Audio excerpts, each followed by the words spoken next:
Po ay ginagawang burst sa mga Russia, World of Russian po. Ito ang nilagay nila na gulay na burst. Sa burst. Ano ba yung pangalan ng sabaw na yan? Burst. Yeah, burst.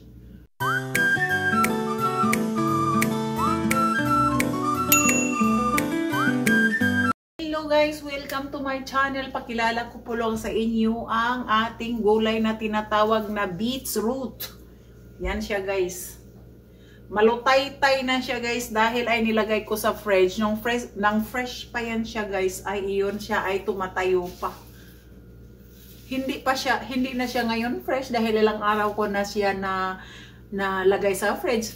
Lumutay-tay ng ganyan. Hindi man ako marunong magtagalog. Yung gana ba guys, nahumok na ba siya guys? Yung na malambot na ba siya dahil ay na-freeze siya sa ating refrigerator. So, nung binili ko yan, tumayo pa yan guys. Pero ngayon, inilagay ko sa press. Ganyan na talaga yung pagmumukha niya guys.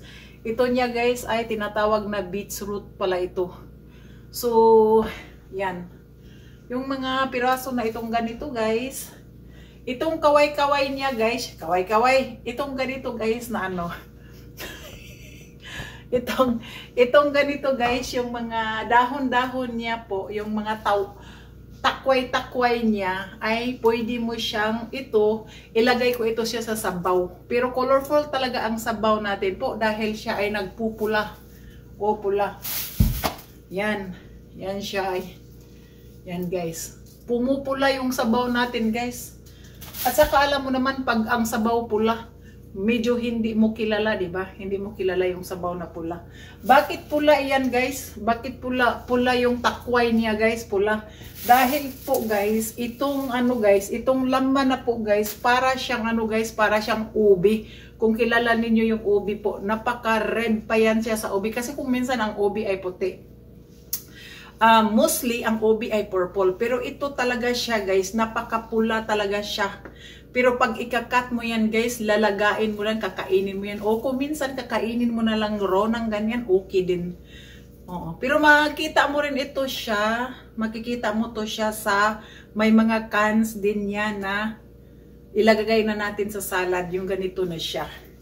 So ito ang roots niya guys. Hindi pa ako nakapagtanim nito po. Iwan ko kung mabubuhay ba yan dito kung magtatanim tayo. Basta bibili lang ako dito. So, yan lang po ang tinatawag natin na beets roots. Ayan guys, ayan. Healthy siya guys ha. Sabihin ko sa'yo, itong mga dahon niya, pwede nating ilagay sa sabaw. At saka itong mga ano niya, itong mga laman niya, pwede nating lagain. At saka ilagay natin sa salad, pwede. Pero kailangan nating mag-ipron dahil po siya ay makamansa talaga guys, makamansa. Makamansa kasi napaka-red talaga. Parang fuchsia red ang kulay, fuchsia pink ang kulay niya po. Yan, para siyang ano no, para siyang kugita.